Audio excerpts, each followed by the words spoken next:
Ça y Ça y est. est. Bonjour Bonjour. et bonjour. Je vous propose qu'on attende une petite minute, le temps réglementaire des 5 minutes pour les retardataires.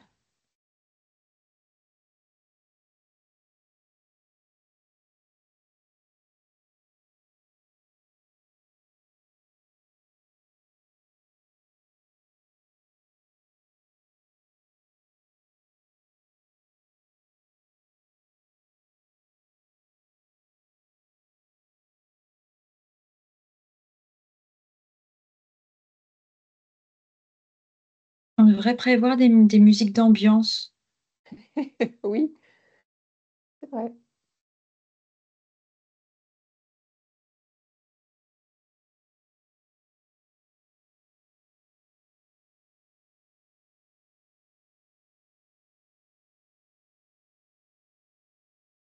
Allez, 10h05. Jean-Marc, je te laisse introduire.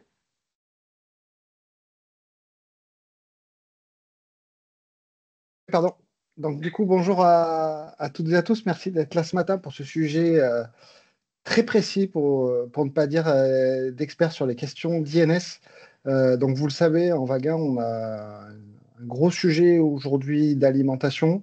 Quand on regarde, c'est souvent lié à l'INS. Donc, on voit qu'en Vague 2, on a encore beaucoup de travail, d'où de nouvelles exigences, d'où le travail de fond qui a été fait sur l'INS et d'où ce webinaire ce matin pour ceux qui veulent approfondir. Et donc, avec Céline qui est aux commandes. Si vous ne la connaissez pas, c'est notre chef INS à la DNS, si je peux le dire comme ça. En tout cas, c'est notre experte et c'est la personne la mieux placée à la fois pour vous expliquer ces nouvelles exigences, mais surtout pour répondre à toutes vos questions. Voilà, c'est aussi l'idée de ces échanges, c'est de vous permettre d'avoir un échange très direct avec Céline. Donc, surtout, profitez-en et je vous souhaite un bon webinaire. Alors, bonjour à tous, merci Jean-Marc. Voilà, comme disait Jean-Marc, j'ai en charge le projet INS au sein de la DNS. Et donc maintenant, vous savez qui vous devez détester par rapport à toutes ces exigences INS, parce qu'au-delà de ça, j'ai participé à la première rédaction du guide d'implémentation. Je vous l'accorde, il n'était pas dans sa forme optimale. Et grâce à ma participation aux visites de référencement de vague 1, on a pu tirer certaines conclusions. La principale, c'est que, quand tous les industriels se plantaient sur les mêmes exigences, peut-être que ça venait pas de vous, mais probablement de nous et que finalement on n'avait pas été, suffisamment clairs, dans nos demandes et c'est pour ça que, cette dernière version du guide d'implémentation, on l'a faite dans cet esprit-là. Alors j'espère qu'à un moment donné du webinaire, vous me direz: «Ah oui, c'est beaucoup plus clair». Je caresse cet espoir. Si vous ne le pensez pas, le dites pas. Mais, en tout état de cause, on a essayé vraiment de le faire, dans cet esprit-là. Vu, le nombre de participants, n'hésitez surtout pas, à lever la main pour qu'on vous ouvre les micros et que, vous puissiez poser vos questions. Et j'essaierai, en principe, normalement je devrais y arriver, à vous apporter des éléments de réponse.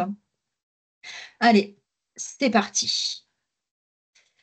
Juste avant de rentrer complètement dans le sujet, de l'INS, j'ai été missionnée par le GIE Sésame Vital pour rappeler un peu, la nécessité de bien identifier vos clients, en fait.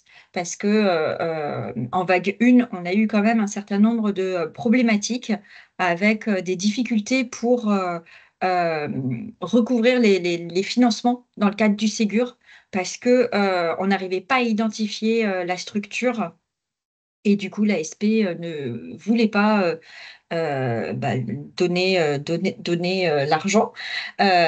Donc in fine, on a réussi, mais ça a été très compliqué. Donc, si, dès le départ, les structures, les cabinets de radiologie sont bien identifiés, ça facilite les choses et puis ça a aussi un impact en termes d'accompagnement que, réalisent les régions, donc les, ARS et les grades pour déployer l'INS, même si aujourd'hui on est plutôt pas mal, encore que tout le monde n'a pas encore déployé, mais surtout dans le suivi de l'activité au niveau des indicateurs du téléservice. Si on n'a pas une bonne identification, en fait, le GIE Sésame Vital est incapable de rattacher les appels au téléservice à la bonne structure. Donc, ils sont considérés comme non renseignés et du coup, on passe quand même à côté de l'information. Donc ça, c'est pour vous rappeler effectivement cette nécessité de finesse correcte, finesse ou sirette évidemment. Et puis, autre chose, de bien veiller à ce que le numéro de version déclaré au moment de l'autorisation CNDA soit effectivement la même que celle qui est déployée sur le terrain. Pour rappel, sur les informations que vous devez renseigner auprès du GIE Sésame Vital au moment de l'insertion, c'est vraiment ces informations-là qui sont capitales pour toutes les raisons que je viens d'évoquer. Et je vous ai remis les contacts. Comme ça, si vous avez la moindre question, moindre interrogation, vous pouvez les contacter. Allez, rentrons dans le dur. Le COJ. Le COJ, vous savez, c'est la principale raison pour laquelle les utilisateurs finaux n'acceptent pas de récupérer l'INS. Parce que les COJ peuvent évoluer dans le temps. On a des villes qui changent de code, sauf que du coup, le COJ, lui, au niveau de l'INSEE, il n'a pas vocation à évoluer. Et celui qui est renseigné au niveau de l'INS, c'est celui au moment de la naissance. Donc, c'est pour ça que on a effectivement cette exigence supplémentaire d'implémenter les fichiers qui sont mis à disposition par l'INSEE ou on vous met à disposition une API. Comme ça, vous êtes sûr d'avoir les informations les plus justes au moment où effectivement il y a le renseignement dans la base locale, dans le RIS en l'occurrence, du lieu de naissance. Donc, ce qu'on demande, c'est effectivement d'avoir les codes maintenant pays qui sont mis à disposition, les codes communes, évidemment, depuis la mise en place de l'INSEE, donc 1943, ainsi que les communes et collectivités d'outre-mer. Ce qui est vraiment important, c'est que, en fonction de la date de naissance, on puisse avoir le COJ qui correspond à la date de naissance. Donc, là, je vous donne un exemple assez parlant. C'est l'exemple d'un usager qui est né en 1960 à Suresnes. Le code commune de l'INSEE est celui au moment de la naissance et Suresnes avait comme COJ 75 073, sauf que le code actuel, c'est 92 073. Donc, si vous implémentez pas ces bases, en fait, vous allez avoir, après renseignement du libellé de la ville, le COJ qui va apparaître 92 073. Et là, 9 fois sur 10, voire 10 fois sur 10, le professionnel refuse de récupérer l'INS parce qu'il considère qu'il y a une discordance entre l'INS et les informations qui sont présentes dans la base locale.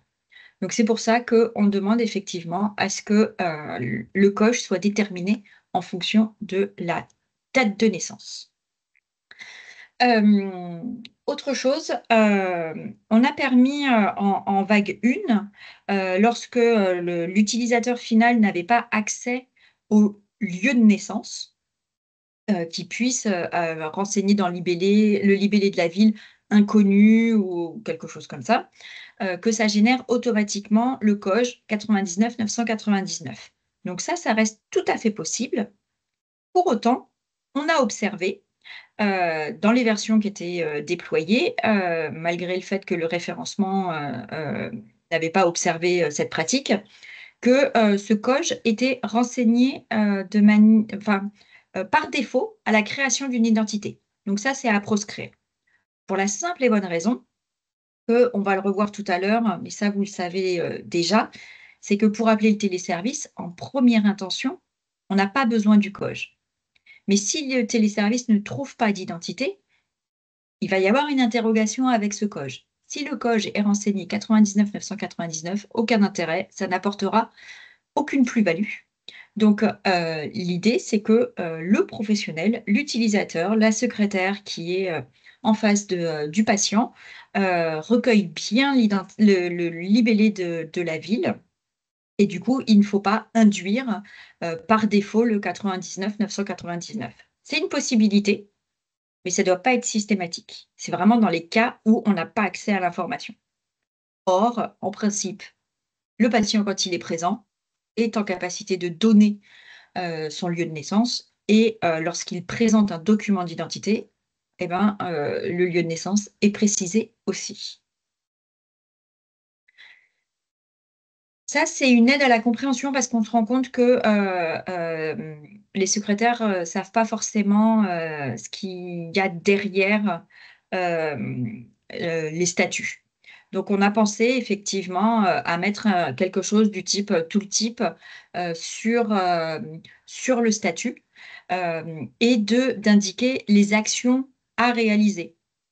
Donc là, vous voyez, alors c'est un exemple, hein, on sait que vous êtes super créatif, donc vous pouvez faire la même chose ou autre chose. L'important, c'est que l'utilisateur sache que quand le statut est provisoire et qu'il passe sa souris dessus, ça veut dire qu'il n'y a pas eu d'appel au téléservice et qu'il n'y a pas eu de recueil du document d'identité. Pour inciter, encore une fois, à ce que l'ensemble des actions soient faites pour que, in fine, on obtienne le statut qualifié de l'identité. L'appel au téléservice. Alors ça, on va revoir un tout petit peu juste après l'appli carte vitale. Mais c'est vrai que d'un point de vue sécurisé, on sait qu'aujourd'hui, l'appli carte vitale va permettre de qualifier l'identité. Donc je ne vais pas aller plus loin tout de suite, mais c'est l'action qui est à privilégier.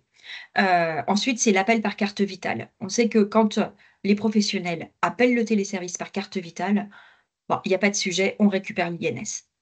On a effectivement cette possibilité toujours de faire l'appel par trait. On sait que là, c'est beaucoup moins fiable, qu'on peut avoir des remontées d'identité qui peuvent ne pas être la personne prise en charge.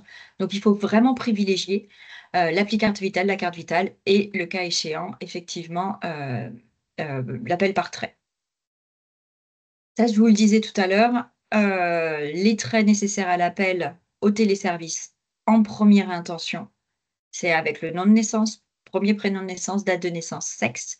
Et seulement en deuxième intention, lorsque le téléservice n'a pas ramené d'identité, un deuxième appel doit être fait automatiquement avec le COJ.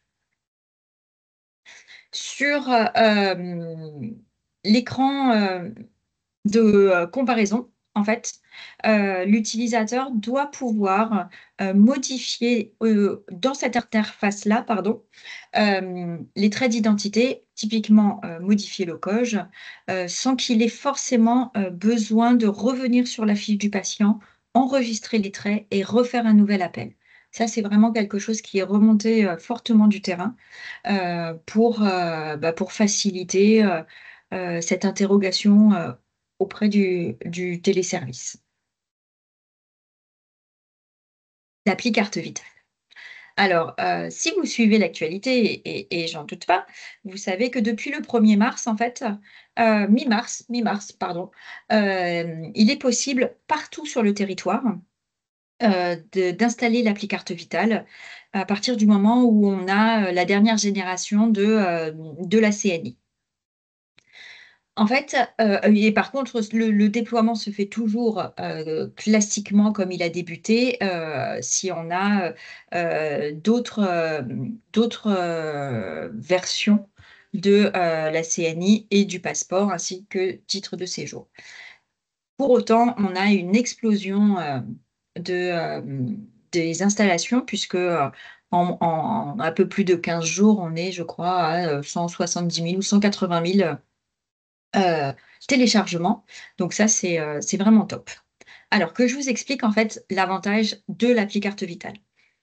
L'appli carte vitale, lorsqu'on l'installe, on a une étape qui s'appelle l'étape d'enrôlement.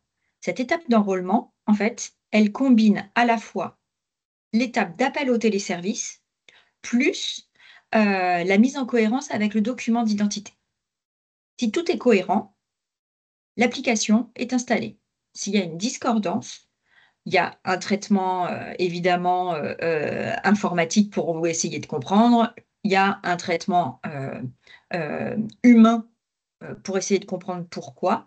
Mais s'il y a vraiment quelque chose qui est juste pas possible, des prénoms différents, enfin, on peut tout envisager, l'application n'est pas installée. Donc, lorsqu'un usager présente son appli carte vitale, ça veut dire que son INS est déjà qualifié. Et le professionnel, comment il le récupère? En fait, il le récupère soit en flashant le QR code que lui présente l'usager avec sa photo, soit en sans contact avec la technique NFC. Et directement, l'identité implémente la fiche patient avec le statut qualifié. Donc là, l'utilisateur, il n'a pas à appeler le téléservice et il n'a surtout pas à demander le document d'identité puisqu'on sait que ça pose aussi souvent problème. Donc ça, c'est les gros avantages de l'appli carte vitale.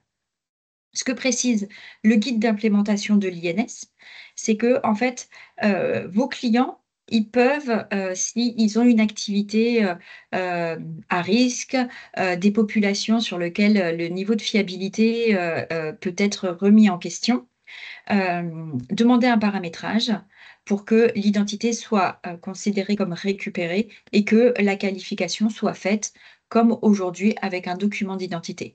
Donc soit ils vous ils vous diront: «Non, nous, on considère que toutes les identités récupérées à partir de l'appli carte vitale sont au statut qualifié», pour les raisons que je vous ai évoquées. Soit ils émettent quand même un petit peu des doutes et ils voudront qu'elles soient, récupérées.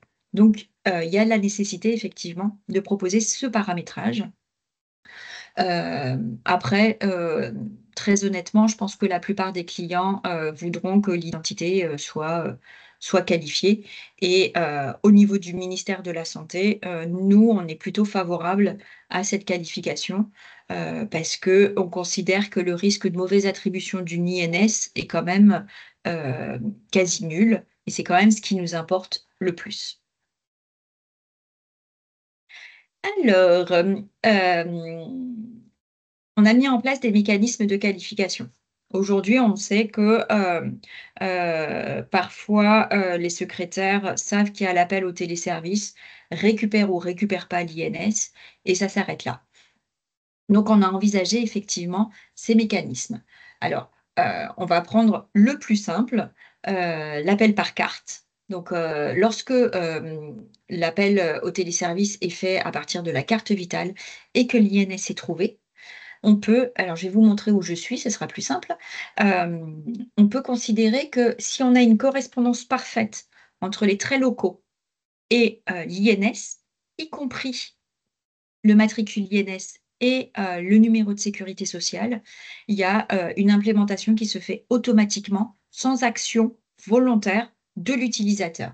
L'INS est rapatrié et on lui propose tout de suite de qualifier l'identité avec les modalités, qu'on connaît, présence du document d'identité, évidemment.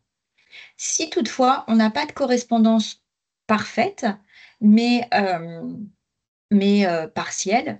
Par exemple, le NIR n'est pas renseigné, mais vous avez le matricule INS. Il faut effectivement afficher, et mettre en évidence les discordances, ou les traits manquants, par exemple, pour faciliter l'identification de, pourquoi il n'y a pas eu d'automatisme et permettre effectivement à l'utilisateur de, faire le choix de récupérer l'INS et de qualifier. Donc ça, c'était effectivement dans le meilleur des cas. Alors, on a quand même envisagé ici que, le téléservice, lorsqu'il est appelé par la carte vitale, ne trouve pas d'identité. On l'a envisagé, on n'a pas vraiment de retours, qui vont dans ce sens-là, mais ça s'avoisine au mécanisme d'appel par trait. Donc là, il y a 3 possibilités. Aucune identité trouvée. Donc, là, effectivement, en fonction du retour, si c'est 0,1, aucune identité trouvée ou 0,2, on attend effectivement qu'il y ait un message pour que l'utilisateur sache quoi faire face, à cette réponse du téléservice. soit effectivement ajouter le code, si toutefois, malheureusement, il avait été renseigné en 99 999, ou d'autres informations par rapport aux tirets et aux apostrophes. On sait que c'est toujours un petit peu problématique, mais voilà, il faut leur apporter des éléments d'information, donc que ce soit aucune identité trouvée ou plusieurs identités trouvées. Là, on a effectivement le renseignement du COJ qui est rappelé d'être ajouté en deuxième intention, mais en fait, il faut que ce soit transparent pour l'utilisateur. Surtout, n'hésitez pas à m'arrêter. En suivant, retour du téléservice, écran de comparaison, lorsqu'on a une identité trouvée, effectivement, on attend s'il y a une discordance, une différence, qu'elle puisse être facilement identifiable par l'utilisateur pour qu'il puisse prendre une décision la plus éclairée possible. Donc là, je vous ai mis un visuel, évidemment, faites comme vous voulez, c'est juste pour vous montrer comment effectivement on peut apporter cet élément à l'utilisateur. Alors là, c'est effectivement par rapport au retour du téléservice. euh, le système doit permettre, euh, si l'utilisateur prend la décision de ne pas récupérer cet INS parce que, il y a un trait qui est vraiment, discordant. Là, on a vu sur, l'exemple précédent qui reprenait, Suresnes, donc finalement, c'est le même lieu de naissance. Le code a changé, mais c'est le même lieu de naissance. Mais on peut avoir, tout à fait, une remontée d'une identité avec, par exemple, dans la liste des prénoms, un prénom qui est vraiment très différent de celui qui est porté par le document d'identité et là, l'utilisateur ne veut pas prendre le risque de récupérer cet INS. Donc,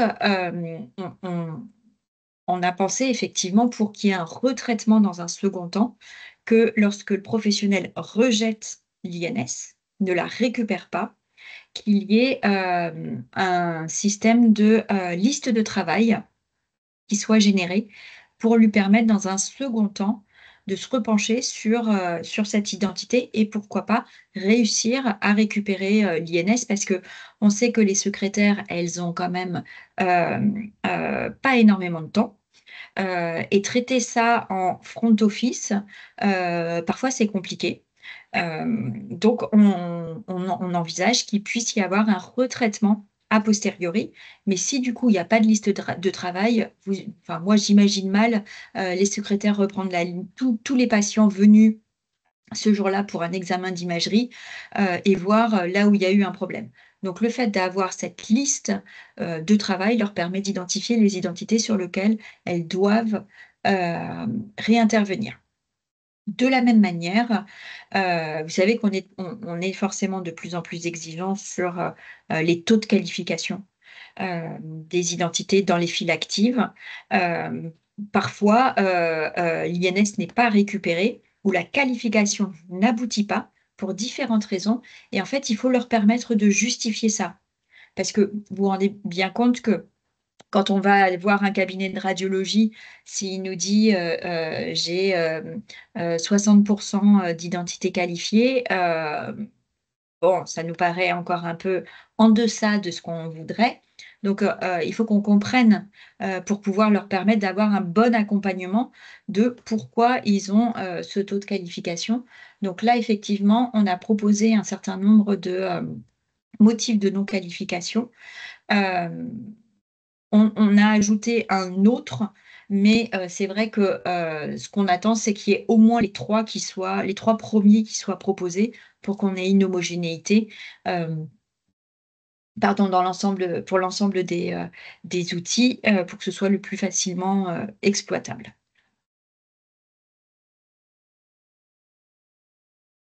L'opération de vérification, ça, c'est quelque chose qu'on avait déjà, défini, en vague 1. On apporte un peu plus de précision. C'est que, lorsqu'une identité a été récupérée ou qualifiée, il doit y avoir pardon, récupéré oui, ou qualifié, je ne sais plus ce que j'ai dit, peu importe. On doit vérifier si les traits INS sont toujours d'actualité. Aujourd'hui, on sait qu'en France, on a à peu près 750 000 personnes qui changent de trait d'identité. Donc, ça peut être un changement de nom de naissance, ça peut être un changement de prénom, changement de sexe. Donc, il faut être sûr qu'il n'y ait pas ce risque de propager une mauvaise INS. Donc, c'est pour ça qu'on a défini ce délai de 4 ans. Donc, il doit y avoir une opération de vérification qui soit faite auprès du téléservice pour s'assurer de la véracité et de l'actualisation des traits d'identité à ce moment-là. Là, c'est pour les identités qui sont au statut récupéré ou qualifié. On a une autre situation pour laquelle on a identifié ce besoin d'avoir une opération de vérification. C'est lorsque l'identité a un matricule INS et que l'OID correspond à un NIA. En principe, le NIA, il est attribué de manière temporaire et que la plupart du temps, le NIA évolue en NIR. Donc NIA, c'est le numéro provisoire du matricule INS, du numéro de sécurité sociale, et le NIR, c'est le permanent. Donc les NIA ont vocation à évoluer en NIR. Il n'y a aucune règle définie sur la durée, puisque ça dépend aussi de l'usager, s'il fournit les documents nécessaires pour ce passage de NIA à NIR. Donc, ce qu'on attend, c'est qu'effectivement, tant que l'OID n'est pas un NIR, il y ait un appel de vérification qui soit réalisé, mais au moment d'une prise en charge ou au moment, par exemple, de la réception via la MSS d'un document ou de quelque chose au niveau de son identité. S'il n'y a pas de ce qu'on appelle d'événement système sur l'identité, il ne doit pas y avoir d'appel de vérification qui se fasse automatiquement, parce qu'aucun intérêt.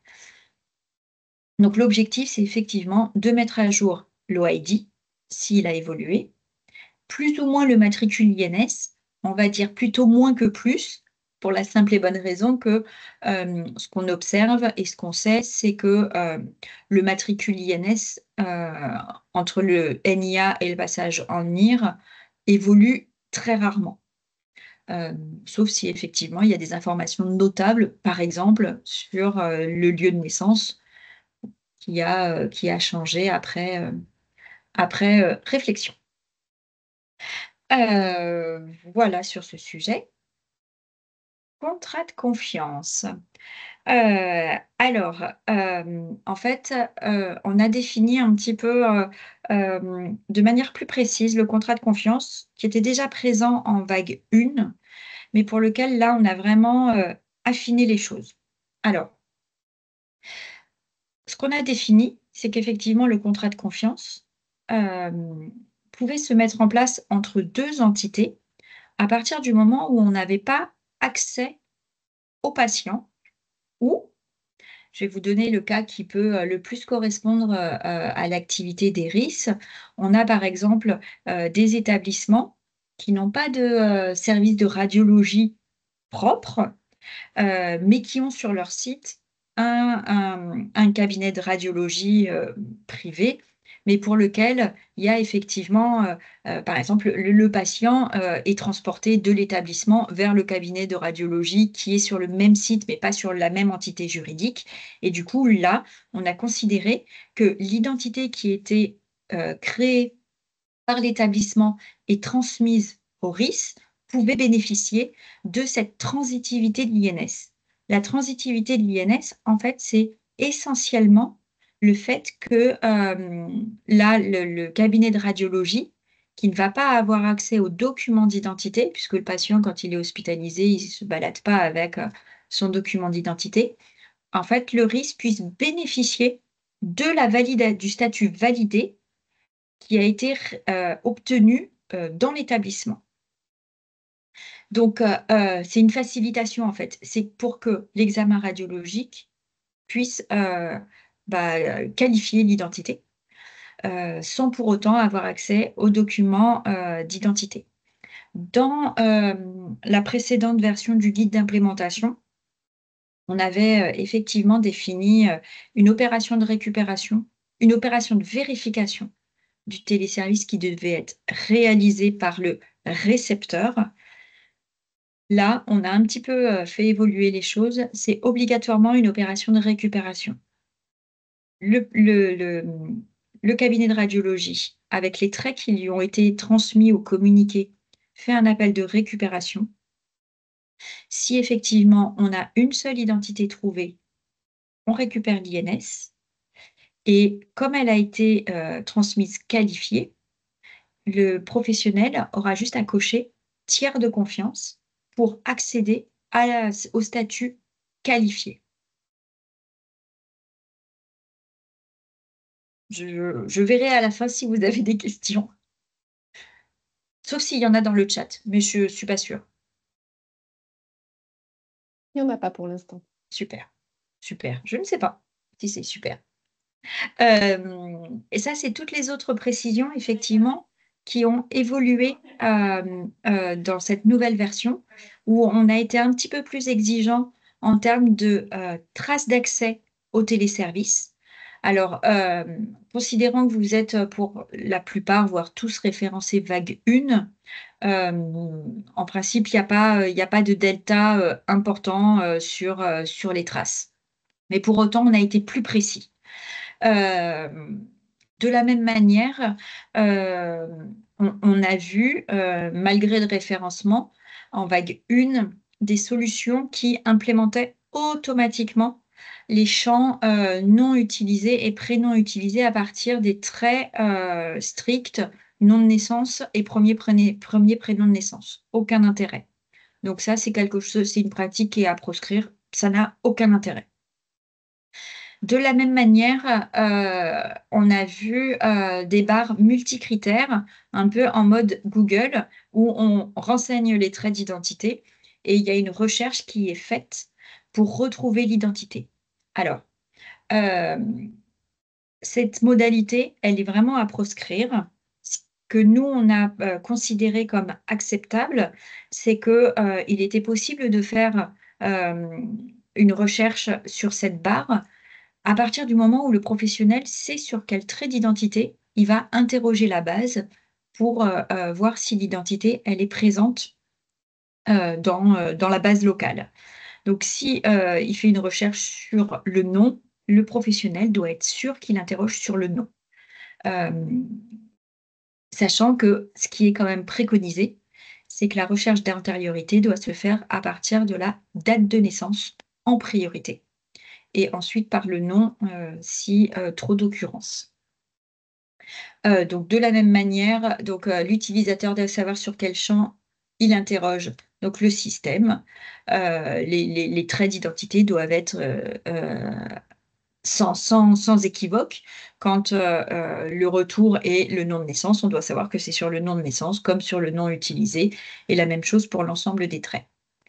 En termes d'affichage, donc l'identité doit forcément faire apparaître les champs suivants, donc le nom de naissance, nom utilisé, premier prénom de naissance, prénom utilisé, date de naissance, sexe et le statut de l'identité lorsqu'il y a effectivement une recherche d'antériorité.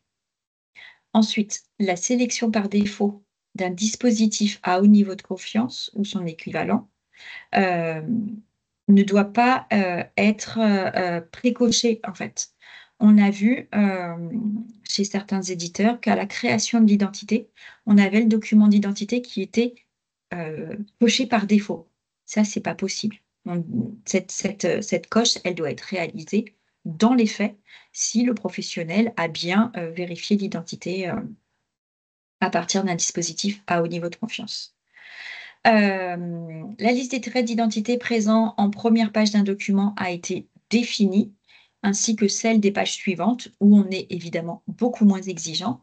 Mais aujourd'hui, on ne peut pas avoir une identité qui soit qualifiée sans que les traits INS qualifiés apparaissent. Donc ça, c'est vraiment important.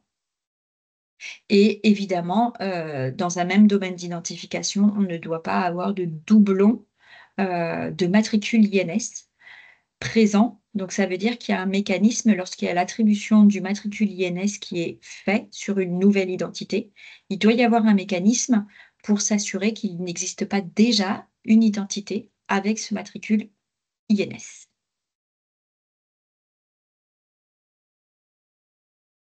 J'ai fait le tour. Est-ce que vous avez des questions? Et franchement, si vous n'en avez pas, je ne sais pas si ça doit m'inquiéter ou pas.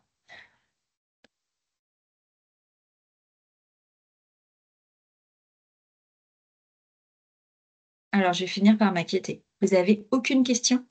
Tout est clair et limpide? Donc finalement, l'objectif de faire un guide d'implémentation plus simple, enfin pas plus simple, mais plus clair, vous êtes en train de me dire que je peux cocher la case?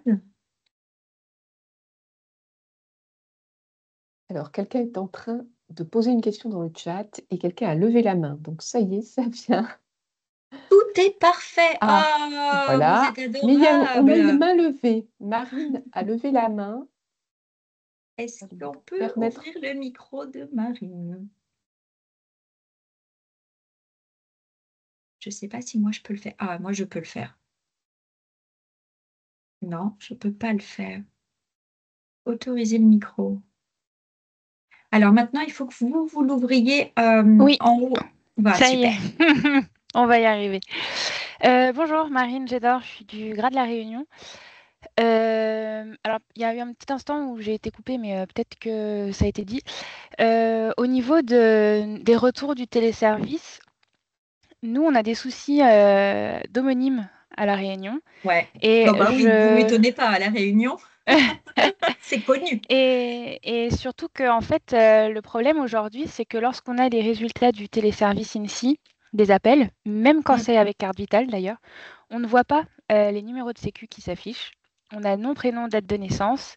Et parfois, on n'a qu'une seule ligne. Et si on rajoute un X manuellement sur le nom, le Sur le prénom, prénom. là, on a toutes les lignes qui s'affichent, sauf qu'on n'a pas la possibilité de visualiser les numéros de sécu. Alors peut-être que certains RIS le bloquent ou pas, j'en sais rien. Ce qui fait qu'il y a eu des alimentations sur des mauvais DMP. Et je Ouais. voulais savoir si avec les nouvelles exigences Ségur Vague 2, on aura la possibilité d'avoir plus de visibilité sur les résultats du téléservice et Mais si cette action avec l'AppCV pourra corriger aussi ce problème-là.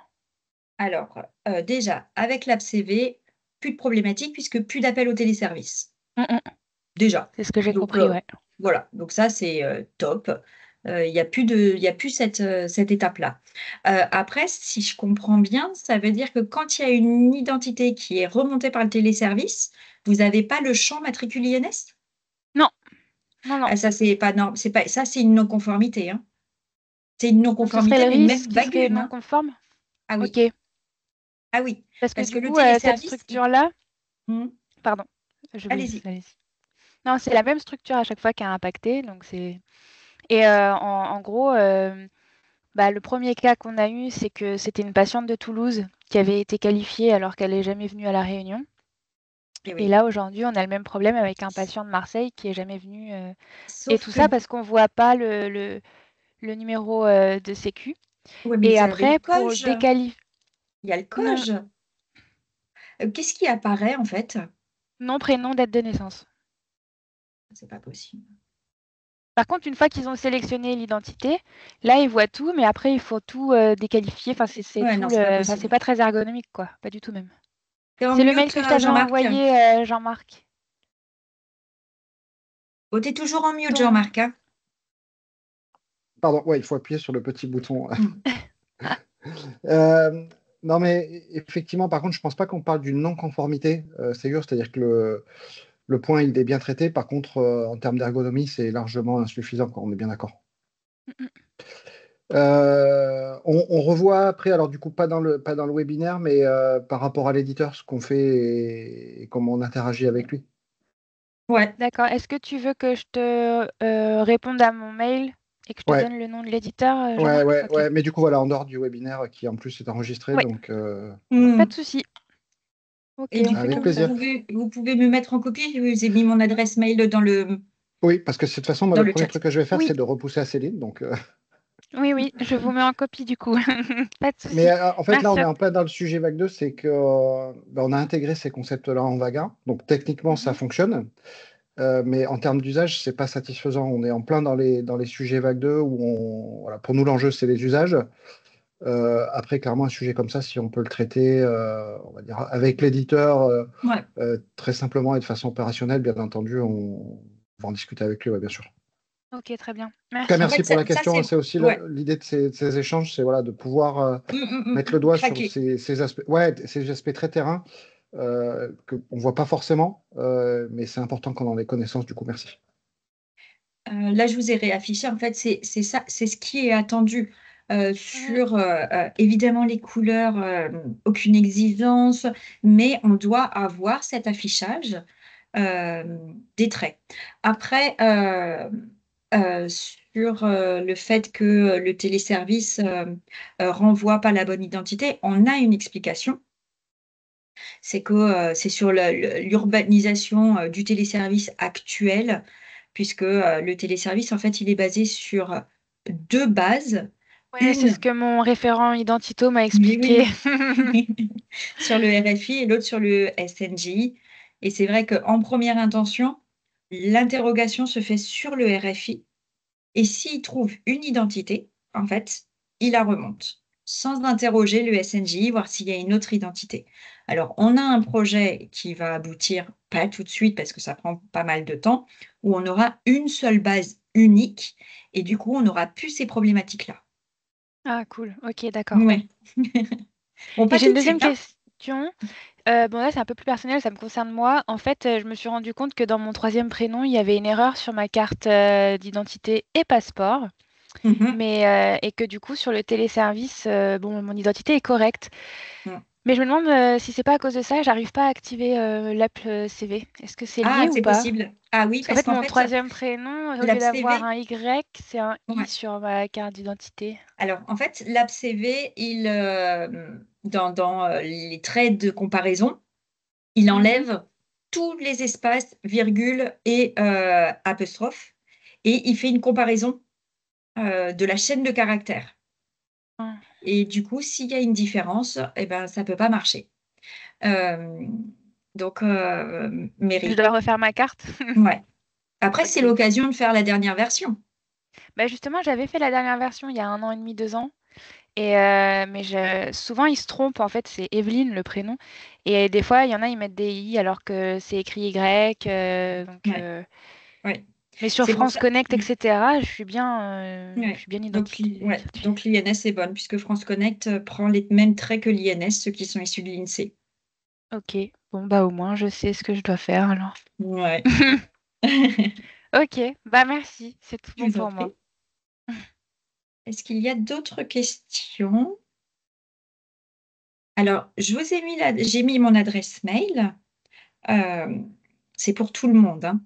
Euh, Comme j'aime à dire quand je discute avec les éditeurs, franchement, vous avez tellement galéré en vague 1 avec l'INS que je préfère que vous me posiez une question plutôt que les devs soient engagés et qu'à la fin, on vous dise non, ça ne correspondait pas. Donc, si vous avez une question, une interrogation, quelque chose qui vous paraît pas clair, utilisez mon adresse mail et demandez-moi. Et franchement, je me ferai un plaisir de vous faire gagner du temps. Et vous pouvez la diffuser sans problème. Franchement, si ça vous fait gagner du temps, moi, je me rends disponible. Et je peux en témoigner, il y a toujours des réponses aux questions. Pas d'autres questions? Bon. Eh bien, écoutez, Merci de votre participation. On va mettre à disposition le support ainsi que le replay du webinaire. Et encore une fois, n'hésitez pas de questions bêtes, surtout sur l'INS qui est un peu complexe. Donc, soyez décomplexés. Merci à tous. Merci beaucoup. Merci beaucoup. Merci Bonne Céline. Merci journée. beaucoup. Bonne journée. Au revoir.